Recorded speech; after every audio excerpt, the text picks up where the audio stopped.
John, let's just get right down to it and welcome our first guest because there's so much to discuss today. Former Prime Minister of Canada and author of the new book. It has just come out today, his new book, and it's called Right Here, Right Now, Politics and Leadership in the Age of Disruption. Prime Minister Stephen Harper, thank you so much for being with us today. Thanks for having me. I appreciate it. Prime Minister, what do you make of this? I mean, is there a story here? Because it looks to me like a lot of news outlets, not including ours, are trying to come up with some inside juicy scoop here. Is it just what we're hearing from the president, that she's happy, he's happy, this isn't even taking place for a while, and this is just all about a transition that they discussed months ago? My general experience in politics is that when people come out and they make statements, those are usually the real reasons. And then what unfortunately happens is a bunch of journalists will pile in with, a bunch of invented stories to try and serve their agendas. I know Nikki Haley. I met with her when I was Prime Minister and she was governor. I have a tremendous respect for her. I think she's done a great job for President Trump at the United Nations. I think she's one of those people who has managed to articulate a much more forceful and in many ways unorthodox American approach to foreign policy, but in a way that has gained her a lot of respect and admiration. So, look, I think it's a loss. I don't know, why she chose this time, but it's pretty clear that she and the president were, very happy with the relationship. Prime Minister, I want to talk about your book. It really resonated with me. Now, we're in an age where many, especially G7 leaders, of which you are one, denounce populism, yet you embrace it. Can you tell us a little bit about why that is?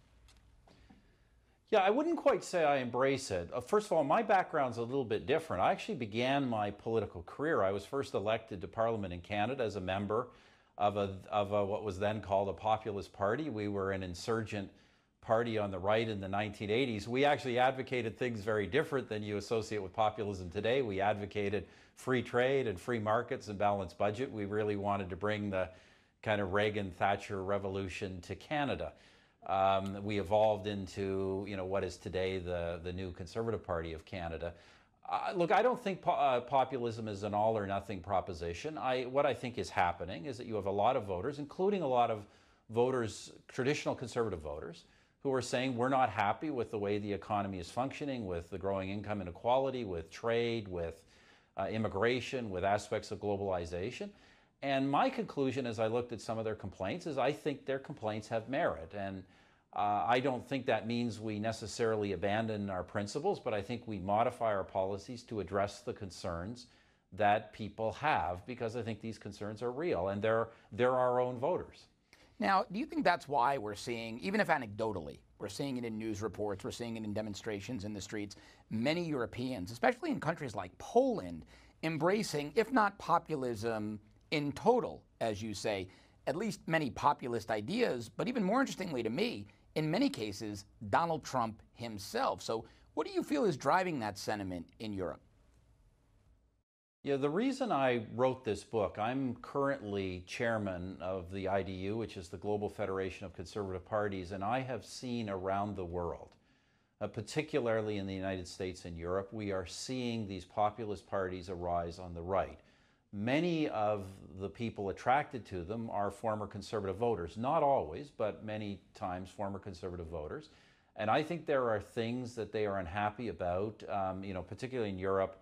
I don't think it's a secret. I think the open borders immigration in some countries has created an awful lot of problems, and people are pushing back on that. People are also pushing back, in this age of change and disruption, people are pushing back when they don't see that they have control over their own affairs. And, part of the problem in Europe, and look, in many ways I'm an admirer of the European Union, but part of the problem in Europe is that people feel that their nations have lost control of their futures. And so I think there are things we can reasonably do to appeal to people's concerns without, closing our borders or becoming xenophobic.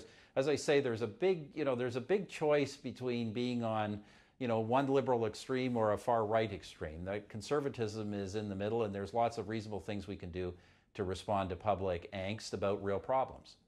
In one passage of your new book, you say populists are not ignorant and misguided deplorables. They are our family, our friends, and our neighbors. The populists are, by definition, the people. Is populism a movement that you see gaining even more traction in Canada anytime soon? And do you expect to see an electoral shift over to the right? Well, Canada so far is one of the few Western democratic countries that really has not had a significant populist movement. And I think part of the reason for that, if I can be frank, is that, we ran a populist conservative government. We made sure that our conservative principles were serving average working men and women, and we made sure that a party didn't arise on our right. You can dismiss, and I think this is a big mistake, you can dismiss movements when they're 1 or 2% of the population. But when you start to get 10, 15, 20% in some of these European countries of people voting for these unorthodox parties, whether they're on the right or the left, you have to take that seriously. The whole theory of a democratic society is that the voters matter, the voters' opinions matter, and you just can't dismiss them as extreme or influenced by hackers or whatever every time you disagree with the population. You have to respond to their concerns. Prime Minister, before we let you go, I'd love to get your thoughts on this new U.S., Mexico, Canada trade agreement.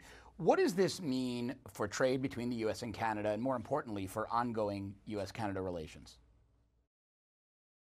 Well, trade between the U.S. and Canada, it will remain the strongest and largest trading relationship in the world. It is now, and it will remain that way. It's biggest trade relationship in human history. I don't think that will change.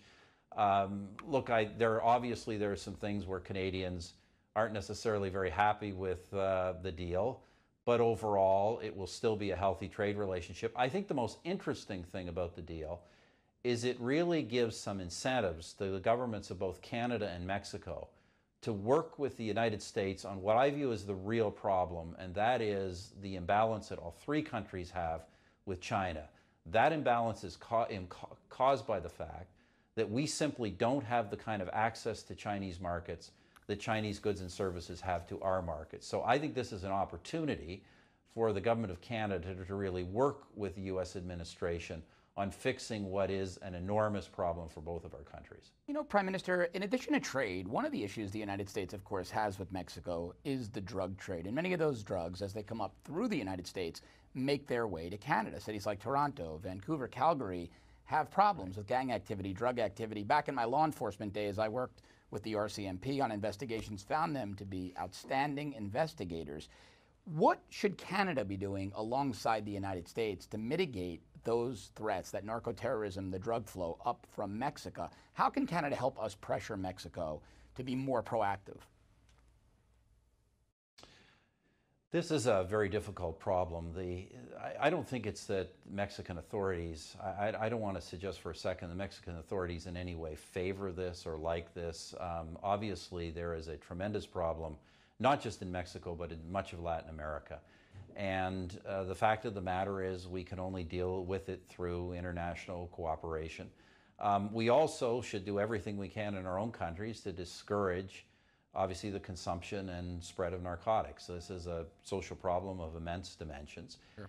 So we've got to tackle it both on the, really on the social side, on the helping people who have problems with addiction, but we've also got to work together across jurisdictions on law enforcement. And the fact of the matter is, some of these, as you know, some of these drug traffickers, not just in Mexico, but in part in Latin America, are extremely powerful. They're extremely well armed, and they have a lot of money. In many cases, a lot more money and guns than local authorities. Your answers caused me to just wonder, generally speaking, your opinion, or maybe even your rating on a scale of 1 to 10 or a grade for President Trump thus far in his administration.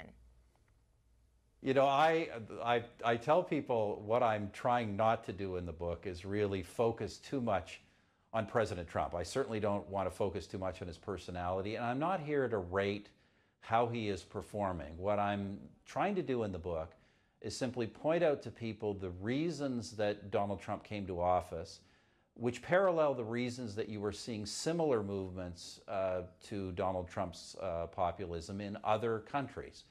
And what I'm really urging people to do is understand why those things are occurring, the real concerns that are driving some of those things and why it is essential that we as conservatives adapt to address those kinds of problems. Because frankly, if the Donald Trumps and the populists of the world are not successful at getting our democratic capitalist societies to work better, I'm much more concerned about the alternative, which is ultimately facing socialist movements.